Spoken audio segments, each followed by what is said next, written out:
I'm Dinah Voiles-Pulver. I'm one of the environment and investigative reporters for the USA Today Network, and it is going to be an interesting week in parts of the Atlantic coast as the final round of the 2019 king tides are expected in some of the coastal areas. A new moon on Tuesday is expected to increase the water levels along the East Coast as part of this final bout of king tides. And the king tides is a term that is commonly used to refer to the highest tides of the year.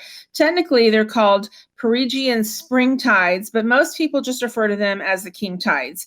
And this year in September and October, many coastal areas saw some of the highest tides that they've seen in a while.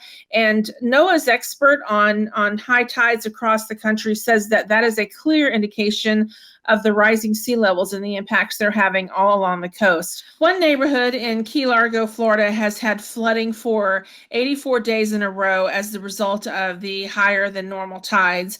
Part of their issue is sea level rise. Part of their issue is the conditions offshore. A couple of tropical storms this fall pushed water up into Florida Bay, and that's created high water conditions for them. Also in Southeast Florida, they've had 3 months in a row of higher than normal monthly average tides. Part of the problem along the southeastern coast, according to some of the experts we talked to, is that the warmer ocean temperatures appear to be causing a slowdown of the Gulf Stream, and that slowdown allows more water to be pushed into shore. The National Weather Service says some of the areas that may be receiving higher tides this week are Port Aransas, Texas, and the Gulf, Providence, Rhode Island, Woods Hole, Massachusetts, and Mayport, Florida. William Sweet, an oceanographer with the National Oceanic and Atmospheric Administration, says these king tides are an indication that the future is here. Some of the predictions they've made about tide levels are happening right now. He says the future is here.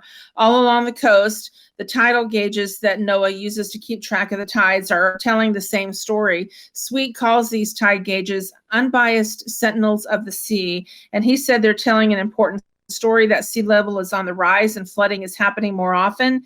He says there are stories like this in many communities along the East Coast, including Boston, New York City, Atlantic City, Annapolis, and Charleston, where these neighborhoods have seen low-level street flooding in the low-lying areas in September and again in October. The king tide in this month that started Tuesday is supposed to be not as high as it was in September and October, and that's probably good news for some of these communities along the eastern coast.